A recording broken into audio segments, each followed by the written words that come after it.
भारत में सत्य को कहने के अनेक उपाय खोजे गए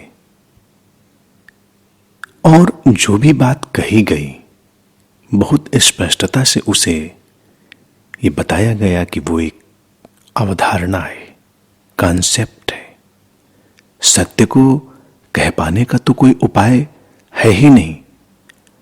हम उसकी ओर इशारा कर सकते हैं और उस इशारा करने के लिए हम बहुत ही सटीक अवधारणा खोज सकते हैं, एक एक्यूरेट कॉन्सेप्ट का आविष्कार कर सकते हैं।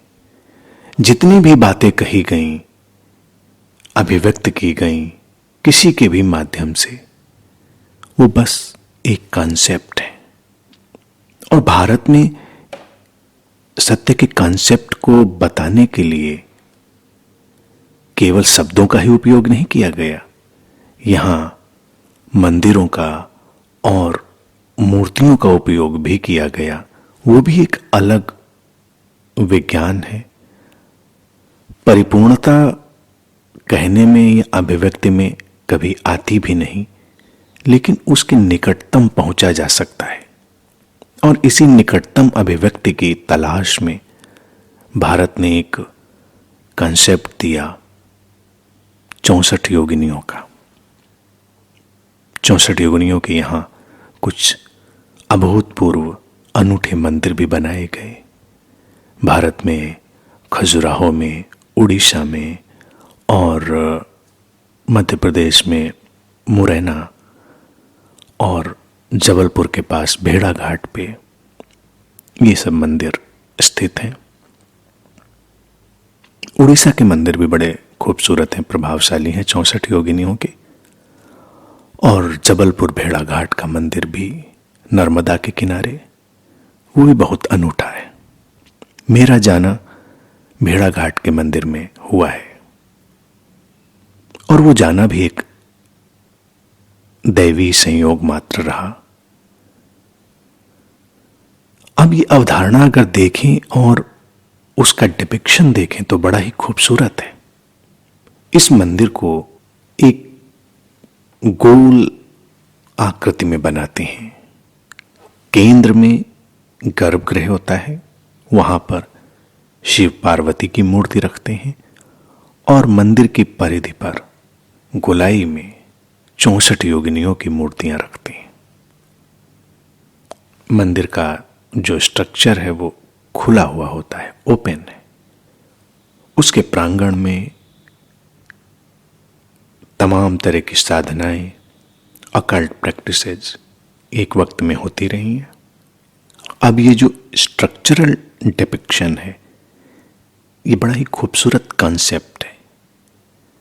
भारत में वो कहना चाहते रहे कि जब अद्वैत अनमैनिफेस्टेड मैनिफेस्ट होना चाहता है, प्रकट होना चाहता है, तो वो पहले एक बिंदु में प्रकट होता है जो कि गर्भगृह का सेंटर है।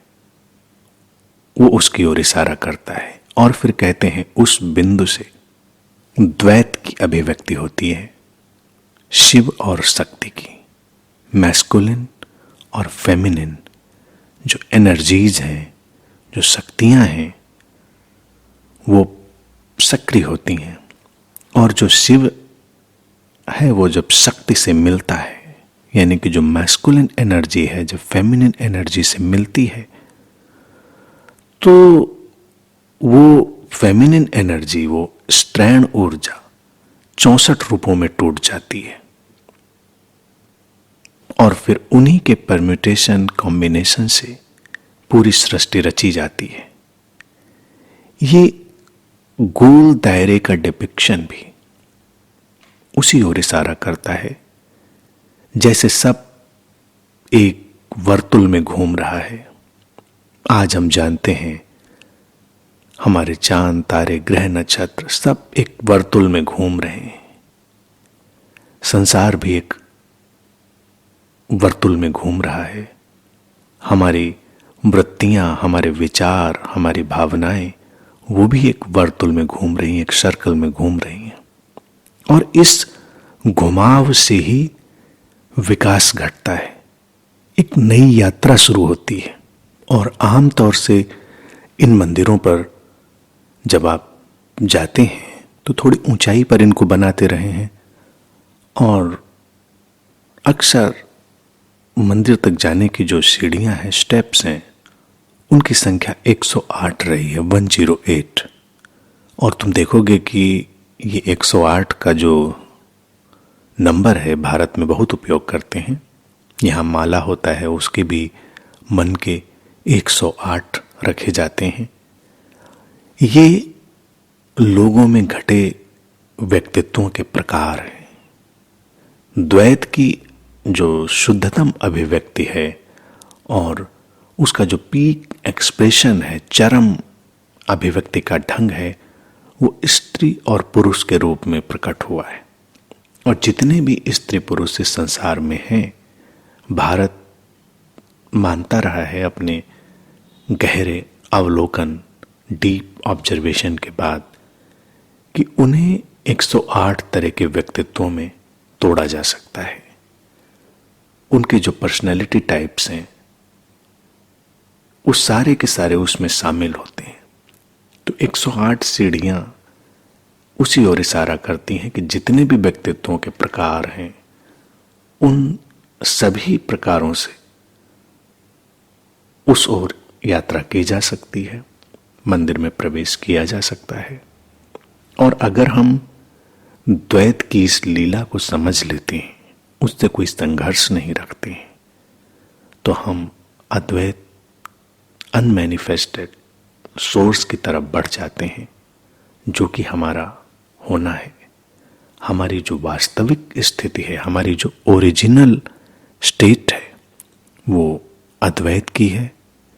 अनमैनिफेस्टेड सोर्स से निकलकर ही हमारा ये घटना हुआ है। तो हम किसी भी जगह पर हों, व्यक्तित्व के किसी भी प्रकार में हों, लेकिन जब हम यात्रा करते हैं और समझने की कोशिश करते हैं, तो हम अपने स्रोत से अपने को जुड़ा हुआ पाते हैं।